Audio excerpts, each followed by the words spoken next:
Bueno, eso no también. puede ser peor que la primera, no puede ser peor. Y no, bueno, No, nada puede ser peor. Quédate que la tranquilo, primera Dandy, parte. te disimulamos todo lo posible. Bueno, hoy contamos con un invitado muy especial.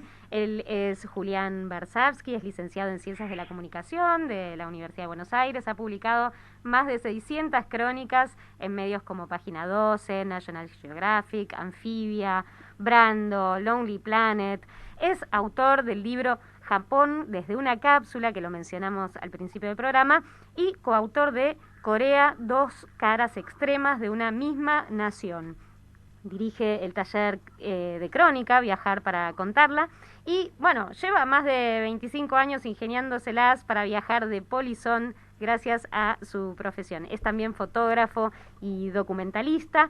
Bueno, es alguien que aspira a indagar en los inconscientes colectivos que subyacen bajo lo más evidente, viajando detrás de una pregunta: ¿por qué? Julián, bienvenido a nuestro programa, muchas gracias por acompañarnos. Muy buenas tardes, gracias a ustedes. Julián, ¿todo lo que incluyó la presentación es cierto? Sí, sí. ¿Visto? Y lo que falta. Y todo lo que no dije. Entonces en realidad. te felicitamos y te envidiamos un montón, un montonazo. Julián, queríamos empezar, preguntándote acerca de una contratapa que publicaste ahora hace poquito en Página 12, donde contás acerca del funeral de una de las figuras más importantes de la historia de China y quizás no tan conocida de este lado del planeta, Yuan Longping. Bueno, nos gustaría que nos cuentes quién fue y qué podrías Fíjate, ¿no? Sí. Que cómo vivimos en mundos tan distintos, ¿no? Se murió alguien acaso tan famoso allá en China como, no sé, como Mirta Legrand, supongamos.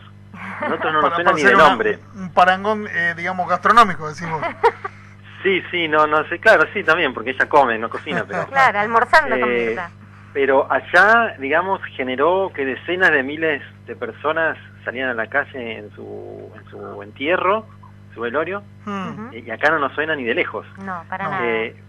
Pero claro, si vos pensás que la sociedad china sufrió hambrunas, nosotros hoy por hoy no sabemos lo que es una hambruna donde la gente se muera de hambre. Creo que hay que ir varios siglos al pasado. En Argentina como tal nunca sucedió.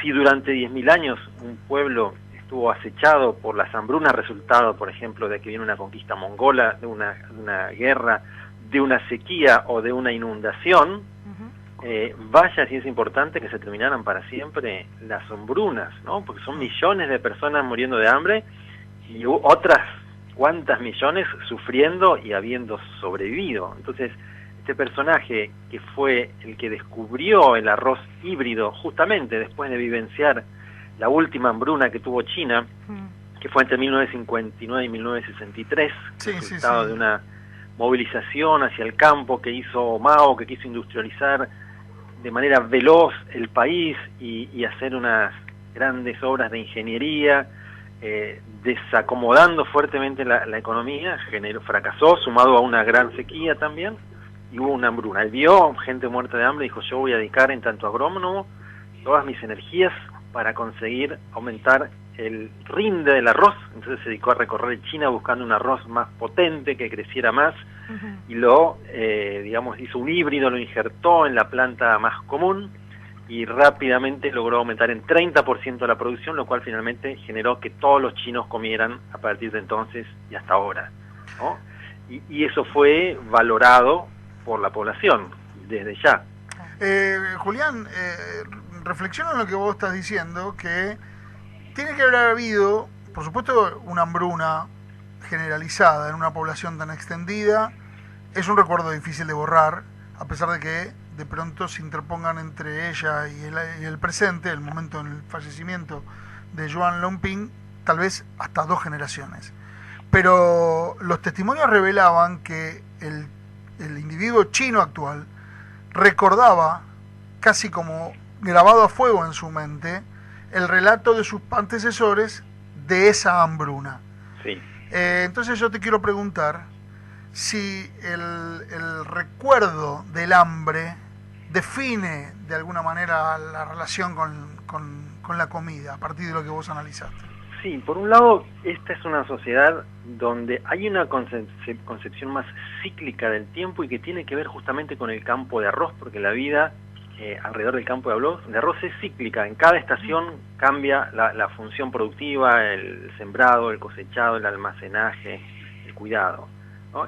Y eso implica que se mire hacia atrás mucho más de cómo se mira en Occidente, donde la memoria es mucho más frágil, creo yo. Nosotros creo que no sabíamos, no tenemos en la memoria colectiva, aunque no tengamos 100 años, la peste de 1918, la española. Los chinos, que se conciben a sí mismos como civilización, porque de hecho son la única hoy por hoy gran civilización milenaria con una continuidad permanente, ¿no? Los egipcios no tienen nada que ver con los faraones. Exacto. Acá hay una continuidad histórica, documentada, con un mismo idioma, con una misma escritura, por lo menos mayoritaria, ¿no? Sí. Entonces se mira más hacia atrás, por lo tanto la relación con el pasado es más estrecha en ese pensamiento cíclico. El tiempo en la cosmovisión taoísta es cíclico, no tiene comienzo y no tiene final. Eso hace que miren para atrás. Por lo tanto el recuerdo que haya de eso debe ser mayor, y también es lógico porque tiene que estar mucho más enraizado en el inconsciente colectivo desde el punto de vista de que cada 2 o 3 generaciones por lo menos tiene que haber habido una hambruna de manera continua a lo largo de 10.000 años según la zona de China. Entonces eso define el recuerdo y define por supuesto la relación con la comida y viceversa, porque el pensamiento chino está en gran medida moldeado por la cultura del arroz. Si vos te fijás que los chinos fueron cazadores-recolectores, como todas las poblaciones durante la prehistoria, hasta que se sedentarizan por la agricultura. Bueno, ellos se sedentarizaron y así surgió la civilización a partir de que descubrieron que el arroz podía ser plantado. A partir de entonces, China fue miles y miles de aldeas de arroz donde se tenía una vida muy cercana a la de tu vecino, por lo tanto muy comunitaria, y el trabajo te imponía lo comunitario, ¿no? Es un trabajo que solamente se puede hacer grupal, no de manera cuentapropista, donde vos tenés que trabajar todos los días, según la época, cuando estás sembrando, embarrado hasta las rodillas y los codos, con la espalda doblada en U, trasplantando plantines, caminando hacia atrás, dejándolos en línea recta, y donde cada sujeto es un engranaje fundamental. Por lo tanto, los métodos de control, de regulación social, de autorregulación en esas sociedades implican que vos tenés que controlar a tu compañero, que es tu familiar, o tu vecino, y tu compañero te controla a vos, y está aceptado que así sea, porque nadie debe fallar, deben funcionar como un grupo colectivo que golpea bien, y en el blanco siempre, porque si no fracasan, y si fracasan se mueren de hambre, literalmente, ¿no? Hay un equilibrio muy frágil, que no es solamente el trabajo, sino, bueno... A riesgo que ese tipo de colaboración no es policial o policíaca, sino colaborativa. Y es colaborativa, es autorregulada, y el asunto es que en las sociedades confucianas colectivistas vos sos policía, sos vigilante y vigilado a la vez. Así funciona la autorregulación, ¿no? Vos renunciás un poco a tu individualidad y a tu libertad, a tu iniciativa, porque vos tenés funciones que están asignadas desde que naciste y que tenés que cumplirlas, y que por supuesto son diferenciales según la clase social, pero también según el género, porque la mujer históricamente debía ser obediente, el hermano menor debía ser obediente a su hermano mayor, la autoridad máxima de la aldea es el anciano, y toda una serie de jerarquías que tienen que ver con edad. Y entonces vos aceptás eso y no te queda opción, porque como hay consenso mayoritario, no te queda opción. O sea, ser rebelde es muy difícil en esas sociedades, porque rápidamente el sistema de autorregulación te come, te lleva puesto. Al otro lado de la línea tenemos un compañero, Julián, que, bueno, vos sabés que se quedó encerrado con el tema de la pandemia, perdió la llave y no sabe salir de la casa ya. Hace 1 año y medio. Hace como 1 año y medio, sí. Se llama Emiliano Dandi Chiarelli, está al otro lado. No sé si, Emiliano, si tenés pregunta para Julián.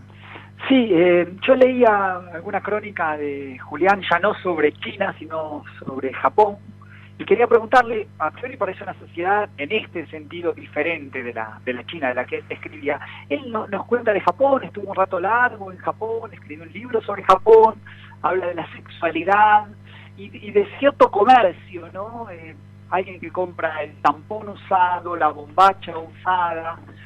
Y Julián, creo que en alguna crónica, reivindica la ética del comerciante japonés en cuanto a no hacer trampa. Este tampón es efectivamente de una lolita. Los argentinos nos cuesta pensar en esos términos.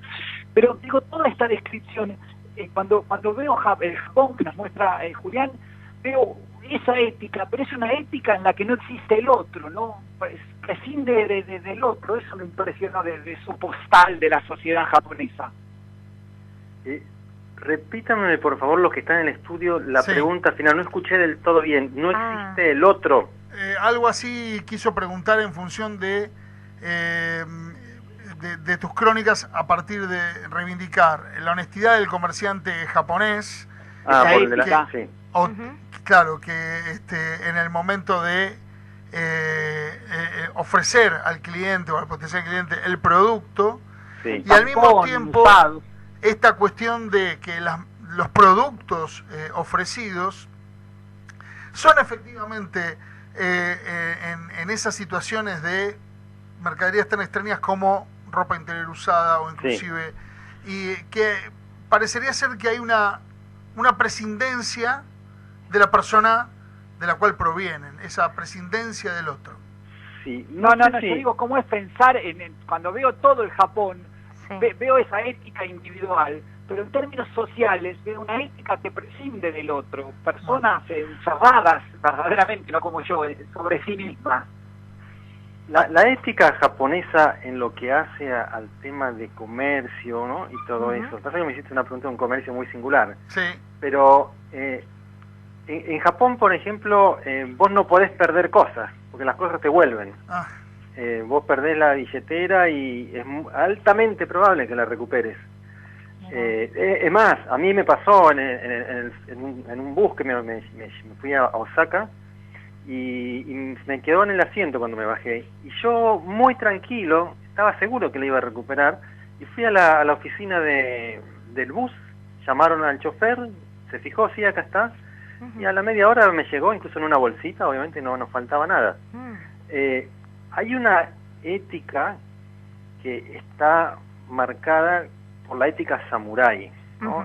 Los samurái hacen una reivindicación, quizás una sobreactuación de la ética y el honor, que a su vez está ligada a la religión originaria shintoísta, donde uno de los principales pudores es el de la suciedad, el de la impureza que te mancha, ¿no? Viste que ellos también hay mucha obsesión por la limpieza física y de las calles, sí. y eso tiene una raíz shintoísta milenaria que está operando a nivel de inconsciente colectivo, donde un acto turbio o deshonesto te mancha, y mancha a tu familia también, mancha a tu descendencia. Entonces vos tenés que ser impolutamente correcto y limpio, porque la mirada del otro es muy importante, ¿no? Si vos te mostrás ante el otro como deshonesto, es mucho más grave que en una sociedad occidental individualista donde el deshonesto hasta puede ser visto como un vivo, como un piola. Claro, sí.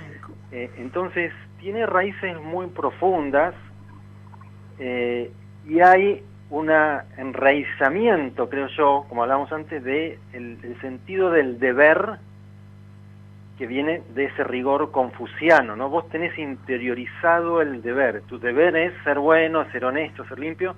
Vas a hacer todo lo posible porque te educaron desde muy chiquitito en esos valores confucianos y en el papel que debes cumplir ante la sociedad, y entonces terminás autocontrolándote.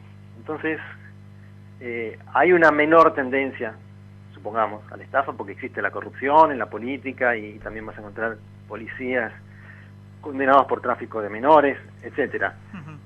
Pero yo creo que tiene que ver por ese lado, ¿no? Con la imagen y con el rigor confuciano que te inculcan. Mi pregunta era, ¿cómo juega esa sociedad en relación al otro, al proyecto colectivo, comunitario, solidario, en relación a esos valores? Sí, esa ética. Una cosa que me parece que es importante diferenciar es que el confucianismo, entendido como comunitario, como colectivista, que fue opino yo, la causa por la cual ellos lograron muy bien dominar el coronavirus sin vacuna. El confucianismo crea, opino yo, una especie de super yo muy riguroso, ¿no? El otro se ve, no estoy seguro si entiendo bien la pregunta, ¿no? No, pero me parece que es por ahí donde, claro, lo que le hacía ruido o quería preguntarte, Emiliano, porque hay un problema de comunicación, yo sé que es por eso que de pronto se entrecorta y es más difícil comprenderlo. Pero efectivamente ese esquema social e individual que desde el punto de vista occidental nos cuesta entender. Sí. Vicky tiene una... Tengo varias, un montón de Sí. preguntas. En realidad sería muy difícil. Vamos a tener que invitarlo en alguna otra ocasión Ojalá para que hablar de otro, otras cosas. al otro vos tenés que medirlo todo el tiempo para saber cómo dirigirte a él, ¿no? Cuáles son los respetos con los que le vas a hablar. Nosotros tenemos usted y vos. Ellos tienen como 5. Ah, mirá, ¿no? esos son detalles que vos conocés y hace muy interesante lo que vos nos contás, porque están ahí, en esas tal vez cuestiones menores que uno puede interpretar la diferencia cultural. Pero y hay algo más sobre lo de antes, ¿no? Porque vos en el fondo no sabés quién es el otro que tenés enfrente. Vos podés saber cuál es el lugar que ocupa. Pero en esa sociedad vos no debés exteriorizar mucho tus sentimientos y tenés la obligación de llevar puesto el tatemae, ¿no? Es un concepto antropológico necesario para entender el Japón. El hone y el tatemae. El tatemae es una máscara de perfección, de educación y de complacencia que debes tener siempre frente a todo el mundo para mantener la armonía celestial en la tierra, ¿no? El confucianismo busca mantener la armonía celestial en la tierra, evitar el conflicto por sobre todas las cosas, ¿no? El taoísmo es la concepción de la armonía cósmica. Bueno, Confucio quiso buscar armonía terrenal. Eso, para mantenerla, tenés que respetar fuertemente toda autoridad. Si todo el mundo cumple sus obligaciones en función del lugar que ocupa, no va a haber conflicto. Entonces, cuando surge el conflicto, porque es humano el conflicto, no se puede evitar, hay que guardar siempre las formas y tener una máscara de complacencia, aunque los quieras matar a que tenés enfrente. Lo cual, por supuesto, muchas veces termina siendo enfermizo, porque vos no podés ser quien sos. Entonces, el otro te dice que sí, por educación, pero en realidad la respuesta es no. Entonces vos tenés que manejar muy bien los códigos locales para llegar a entender, tanto en China como en Japón, si el sí es sí y si el no es no. Por eso es tan complejo para nosotros ese mundo. El otro, el verdadero yo de ese otro, siempre está velado, ¿no? Siempre son sociedades muy indirectas a la hora de comunicarse y que trabajan mucho el ocultamiento en las relaciones sociales como también en el arte.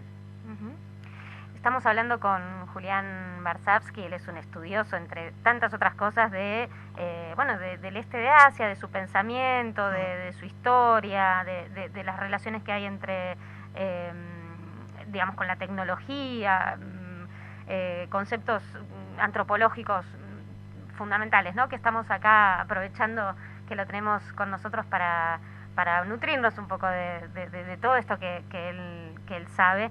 Y bueno, hoy en realidad hablábamos un poco de la comida, que es apenas una cosita muy muy pequeñita pero Julián dentro de... ha hecho un descubrimiento interesantísimo en Japón sobre el tema de la comida. Entonces, ya que seguimos estamos hablando en Japón, porque también podríamos preguntarle, bueno, como recién estábamos hablando de China, podemos preguntarle también de Corea, pero ya que estamos hablando de Japón y que entramos en la lógica de ese país, nos gustaría, bueno, consultarte un poco acerca de esto que escribiste, una crónica en donde vos relatás que estuviste en un barrio donde hay tiendas que venden réplicas plásticas de comida.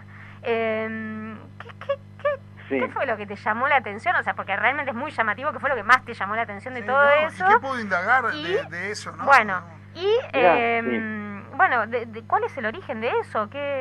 ¿Dónde ubicás yo la eso lo vi necesidad de el hacerlo? primer día que salí a caminar por la calle en Tokio.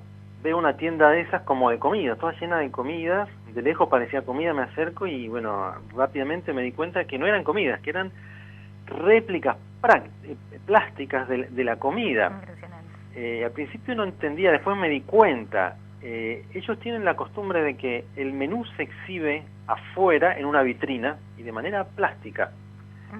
Esto surgió cuando se empezó a occidentalizar Japón, más o menos en tiempos de la Segunda Guerra Mundial, cuando incorporaron cocina extranjera, ¿no? Cuando la cocina norteamericana o europea empezó a entrar, y el nombre no dice nada, así como nosotros no nos dice nada el nombre de la comida japonesa. Claro, cuando vemos un menú, una carta de que está solo en japonés o en chino o en coreano, difícilmente podemos elegir. Se nos hace difícil. Claro, a ellos les debía suceder algo muy Entonces parecido. empezaron a poner el plato afuera. Primero lo ponían de verdad, pero claro, duraba muy poco porque empezaba a degradarse, y uno se le ocurrió armar un primer plato, que fue un omelette, ahora que me acuerdo, un omelette. Un omelette histórico que ahora está exhibido en un museo, un omelette de plástico. Increíble. Y así fue surgiendo la costumbre, ¿no? Una sociedad confuciana, no esencialista, ¿no? Muy adaptable al cambio, a la circunstancia, a la necesidad. Hay un problema, lo solucionaron. Funciona, se acepta, ¿no? Arrancaron y empezó uno, todos los demás lo copiaron. Pero escúchame, Julián, finalmente esos comercios están destinados solamente el público, digamos, los clientes de esos comercios. ¿Son solamente otros emprendimientos gastronómicos que necesitan? Claro, los restaurantes. O sea, no es que se incorporó de pronto, que lo compra, puede ser que un turista o un extranjero lo compre por curiosidad. Pero sí, no es que se incorporó al mobiliario de la casa japonesa, ni a los adornos de la casa japonesa. No. Okay. No. Es un menú. Son menús plásticos. Me hacía mucho ruido esa cuestión. Pero son perfectos, ¿eh? Tenés, yo recomiendo a los oyentes que visiten tu crónica, porque está acompañada de unas fotografías que dan cuenta de que obviamente a la japonesa buscan la perfección. O sea, no son nada alegóricos ni metafóricos. Tiene que ser exactamente el plato. Y me contabas en tu crónica que hay fábricas especialistas en réplica de lechuga, hay otros que se especializan en réplicas cárnicas y así. Sí, hay un pueblito entero que se dedica a esta industria, que, tienen todos... empezaron a usar moldes desde hace poco tiempo, pero hay cosas que sin molde, un helado no puedes hacer un molde. Claro. Entonces lo que hace es que lo recubren, hace mucho que no leo esta crónica, lo recubren con algo encima que se tiene que enfriar y queda la forma, y después rellenan. Hay una crónica larga de todo esto en el libro de Japón también. Pero son técnicas sofisticadísimas, y que para probar si es de verdad, o si está bien hecho, o se lo dan a un niño. Si el niño lo quiere morder, es porque está bien hecho. Es porque está bien hecho. Julián, ¿viste Cantina de Medianoche? Vi algunos pedacitos. Bueno, ¿qué te pareció de eso? Porque yo lo que te quería, digamos, yo lo he visto con alguna... sinceramente muy gustoso, pero me daba cuenta de una idiosincrasia naif que se presenta ahí. Yo quería saber, ya que estoy hablando con vos y vos tenés visitas hechas ahí, si efectivamente ese clima naif y esa forma de servir la comida efectivamente es algo que es común en Japón, o si la serie nos está engañando un poco respecto. Mira, no, decir que es naif, no, de ninguna manera, porque los criterios estéticos, los gustos, los modales son antropológicamente propios de cada lugar, y si se lo leyera naif en esa sociedad, no estaría como algo serio, como forma de atención. Yo no vi mucho ahí, pero me puedo imaginar de lo que me hablas sobre esa serie que está en Netflix. Sí.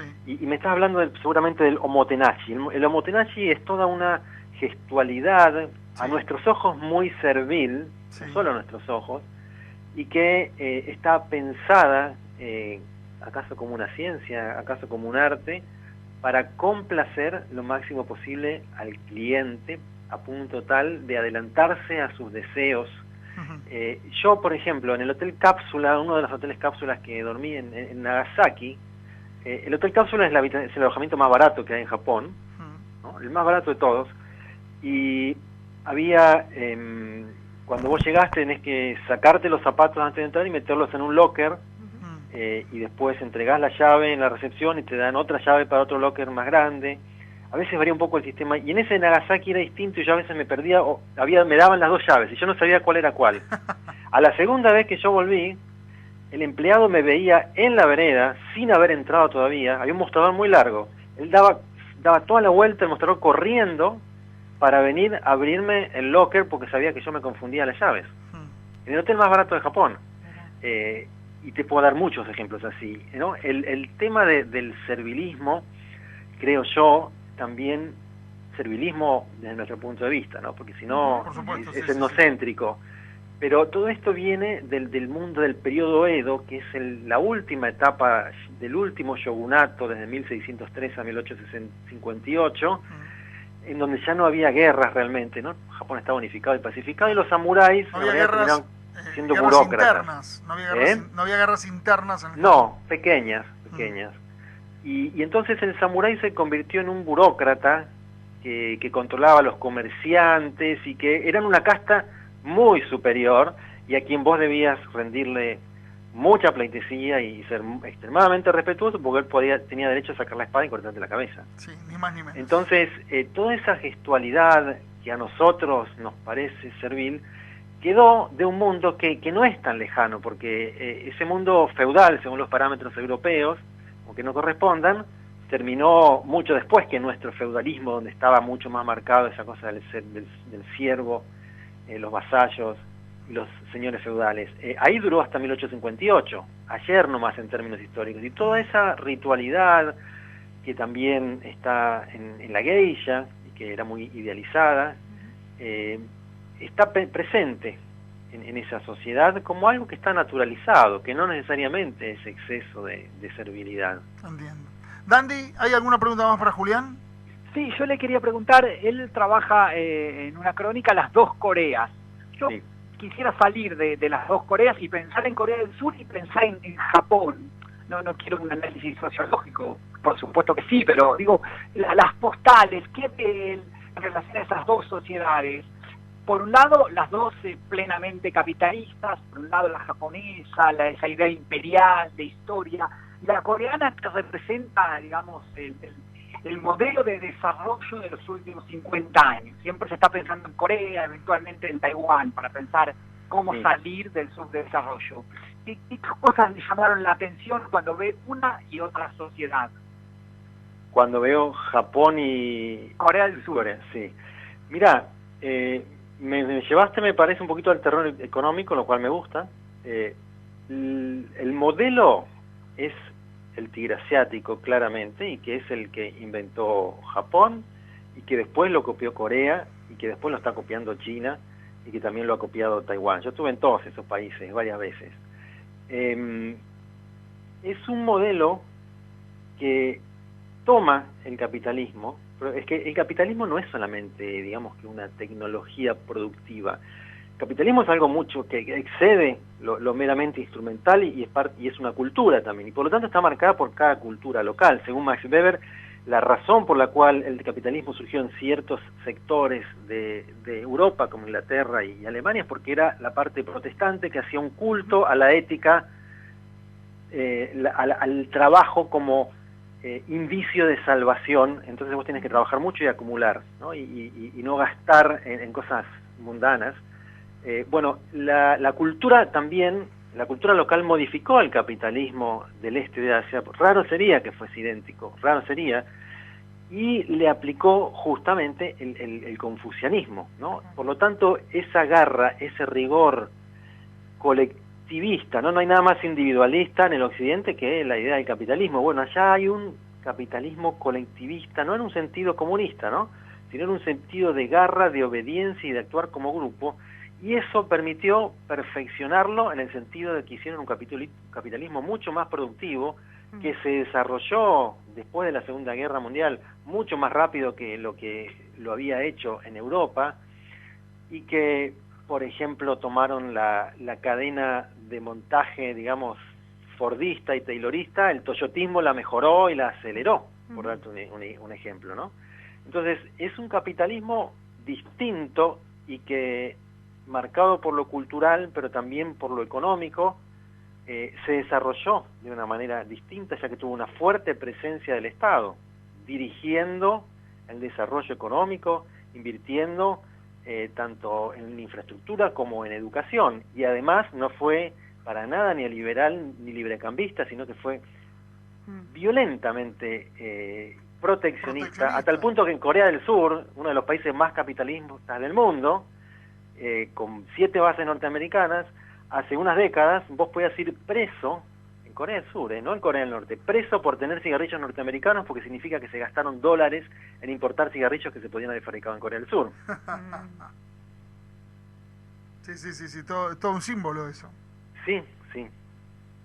Bien, y finalmente, Julián, porque estamos abusando mucho de 2 cosas, de tu tiempo, que es lo más grave, y de tu experiencia y tu conocimiento, que es lo que nos resulta una indulgencia. Pero hablábamos de comida, empezamos esta charla preguntándote por la crónica que has escrito acerca de Joan Lomping.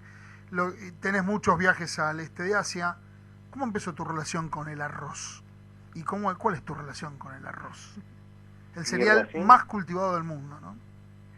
Mi relación con el arroz será la de todo el mundo. Yo siempre he comido arroz. Quizás mi relación con China, que me acercó al arroz, tiene que ver con algo muy concreto, que fue Bruce Lee.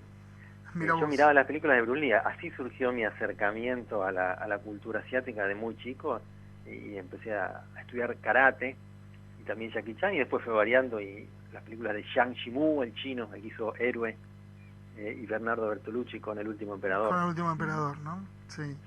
Bueno, me parece que me ahorraste un poco la última pregunta que siempre hacemos a nuestros invitados, un poco para tributar al nombre del programa, que es Cómo ganar amigues, y preguntarte de quién te hubiera gustado ser amigo, pero queda claro que de Bruce Lee, ¿no es cierto? No, después tuve ídolos más potentes, como yo tendría, si me dijeras uno, te voy a decir 2, que serían Gabriel García Márquez como periodista y escritor, y Diego Maradona. Y si querés un link entre China y Maradona, la primera vez que fui a China, en 1996 creo, esa misma noche salí del hotel sin haber dormido, pero no me aguantaba quedarme encerrado. Claro. A caminar, fui hasta la Ciudad Prohibida, caminando hasta los muros rojos de la Ciudad Prohibida, y vi unos chinitos jugando al fútbol, jugando un loco, ¿no? Sí. Y me invitaron a jugar, jugué un rato. No cruzamos palabra alguna, ellos no hablan una palabra de inglés, no es como ahora. Claro. Estamos en el 96. Claro. Y cuando me estoy yendo, les hago un saludo, y uno me hace seña, vení, acércate, se agacha, abre un bolso y saca una lámina enroscada, la abre y era un póster de Boca con Maradona, para regalármelo. Y con Bilardo, ¿no? Cuando jugaba Chamí, el camerunés. Sí, claro. Bueno, y me regalaron un póster de Maradona, que había hecho una gira por China precisamente poco antes, y me lo firmaron todo. Ellos nunca supieron siquiera que yo era argentino, me parece. Tal vez lo intuyeron. Alguna cosa puede ser que las habilidades para jugar al fútbol de Julián, quizás. Sí, haber dicho, también puede ser. Yo tengo una anécdota parecida, pero estaba muy borracho en una plaza del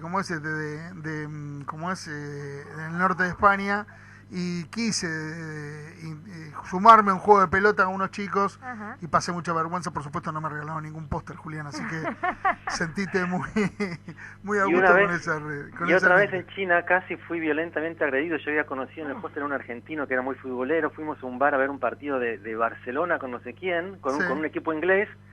Y este pibe era muy futbolero y los empezó a gastar a los ingleses, que estaba lleno de ingleses y éramos nosotros 2. Y me digo, boludo, pará que no se va a armar. Los tuve que separar, casi nos agarran a piña en China, los ingleses, porque esto lo estaban provocando. Bueno, virtudes y de... Cosas universales, si las hay, en fútbol pareciera, sí, claro, ¿no? Sí. Bueno, sí, y una última referencia a Diego, que quizá le guste a Julián. Esta tanta tilinguería, burlándose de su inteligencia extraordinaria. Y el mismo Julián cuenta como los japoneses tienen alguna dificultad para armar robots que juegan al fútbol. Cuán complejo es jugar al fútbol, cuán difícil. Y bueno, nos cuenta que es un poco más fácil resolver algunos problemas de ajedrez en función del cálculo, ¿no? Pero sí, fui al campeonato mundial de fútbol de robots en Japón. A dos mundiales fui. Pero no terminamos más, Julián, contanos eso, por favor. El campeonato mundial de fútbol de robots es una cosa aburridísima, como vos no te puedes imaginar. Fue creado con la intención de emular a la computadora Deep Blue, que le ganó a Garry Kasparov. Sí.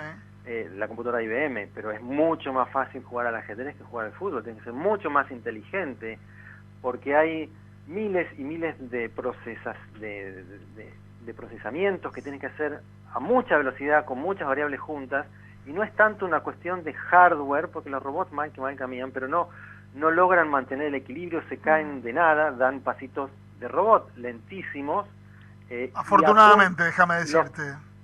Sí, los partidos terminan 1-0, 2-0, y a veces hay definición por penales, y la definición por penales termina 0-0, y gana el que acercó más la pelota a la raya, así que imagínate lo que es eso. Julián, te agradecemos muchísimo el contacto de hoy. Esperamos uno de los motivos que desde el programa más nos alienta a esperar el final de la pandemia, las restricciones, la cuarentena, es poder encontrarnos con todas las personas que con mucha gratitud se han acercado al programa. Y Julián, déjame decirte que ansío que algún día nos puedas visitar en el estudio. Muchísimas gracias. Ya creo que me vacunan pronto. Ojalá que sí. Veremos. Bueno, muchísimas gracias, Julián. Un abrazo. Muchas gracias, Gracias. muchas gracias, un abrazo. Era Julián Barsavsky, periodista especialista en el Extremo Oriente.